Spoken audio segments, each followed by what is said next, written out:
Welcome to H M classes के YouTube channel पे आप सभी का स्वागत है। आज हम इस वीडियो लेक्चर में देखने जा रहे हैं NT-UGC नेट कॉमर्स का सब्जेक्ट है असिस्टेंट प्रोफेसर ABST का आप पेपर देने जा रहे हैं तो उसमें भी ये सब्जेक्ट इंक्लूड किया गया है। ABVNL, JBVNL और जोधपुर विद्युत वितरण निगम लिमिटेड के अकाउंटेंट के सिलेबस में भी है। जूनियर अकाउंटेंट और अकाउंट ऑफिसर के भी सिलेबस में ये सब्जेक्ट इंक्लूड किया गया है। इनकम टैक्स हम देखने जा रहे हैं और यहाँ का इसका मोस्ट इम्पोर्टेंट टॉपिक है calculation of income from house property. यहाँ से क्वेश्चन ज़रूर बनता है।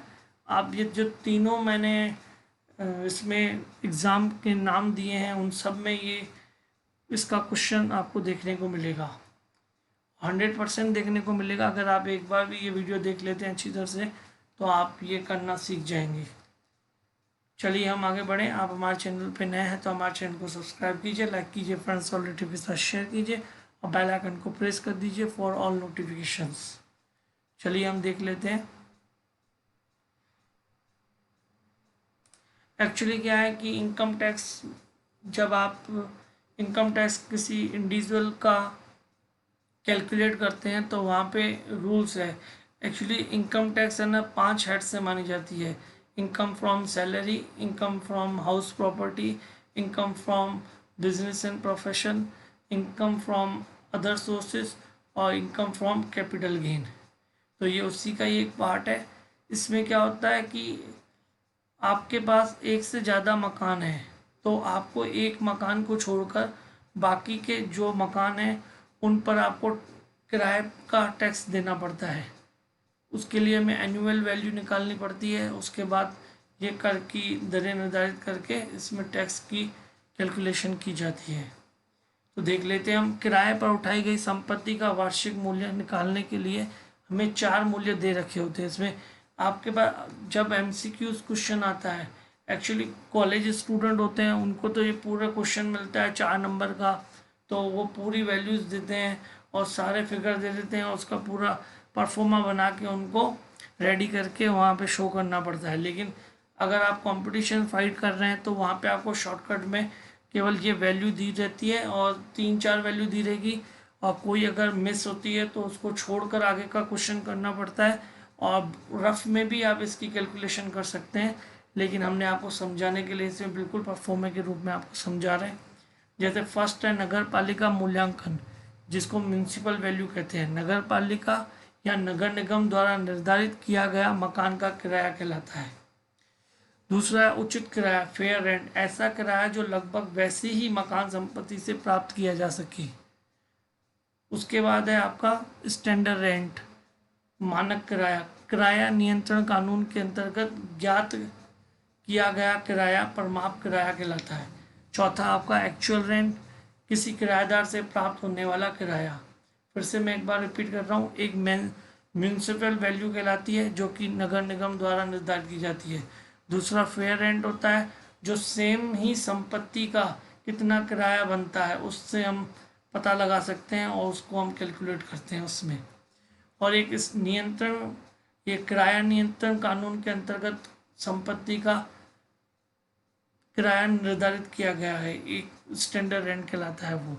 और दूसरा जो आपको वास्तव में किराएदार से किराया प्राप्त हुआ है वो एक्चुअल रेंट कहलाता है। चलिए फिर देख लेते हैं इसमें आगे। Calculation of income from house property for let out property, जो आपने किराए पे संपत्ति दी है उसकी हम एनुअल वैल्यू निकालेंगे और उससे कितनी इनकम हो रही है उसके आधार पर, जैसे मैंने बताया ना कि 5 शेड होते हैं उसमें इसको हम उस शेड में इसकी इनकम को जोड़ देते हैं। ये 4 स्टेप में होता है। पहला स्टेप में आ जाता है, पहले स्टेप में 2 पॉइंट क्लियर करनी होती है। फर्स्ट पॉइंट में म्यूनसिपल वैल्यू जो आपको दी होती है और जो फेयर रेंट होता है उन दोनों में से जो ज़्यादा हो उसको हम पहले ले लेते हैं। यानी municipal value slash fair rent whichever is higher, वो आपका यहाँ आ जाएगा। फिर amount of whichever is higher, जो ये ज़्यादा अमाउंट है और जो स्टैंडर्ड रेंट आपको दिया होगा, इन दोनों में से जो कम है विच एवर इज लोअर, वो हम यहाँ रख देंगे। फर्स्ट स्टेप में क्या करेंगे, म्यूनसिपल वैल्यू और फेयर रेंट में जो ज़्यादा है पहले वो ले लेंगे।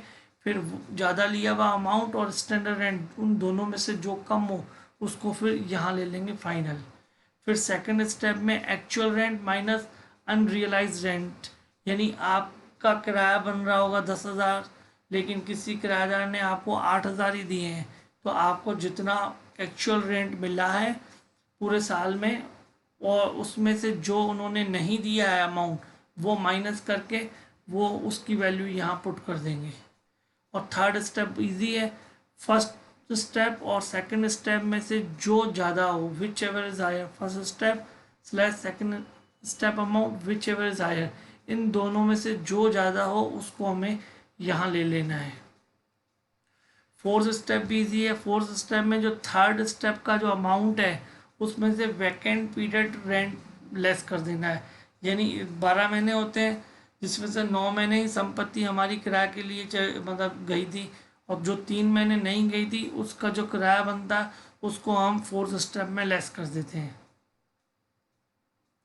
क्योंकि ये जो कैलकुलेशन है वो पूरे साल की होती है तो पूरे साल का अमाउंट कैलकुलेट होता है, तो 9 महीने के लिए जो संपत्ति किराए पे दी थी जो 3 महीने खाली गई थी इसलिए उसको यहाँ पे माइनस करना होता है।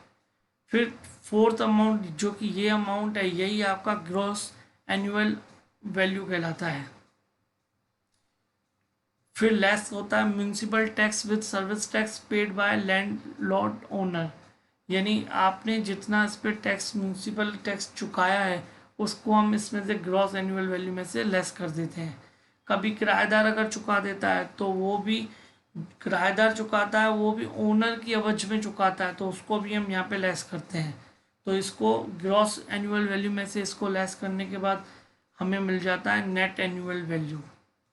फिर नेट एनुअल वैल्यू में से हमें डिडक्शन मिलती है अंडर सेक्शन 24 की, वो डिडक्शन होती है standard deduction 30% of annual value, यानी इसका 30%, उसके साथ ही इंटरेस्ट ऑन लोन, यानी उस संपत्ति पे आपने कोई लोन लिया है और उस पर आप इंटरेस्ट पे कर रहे हो तो उसका इंटरेस्ट की भी आपको डिडक्शन मिल जाती है।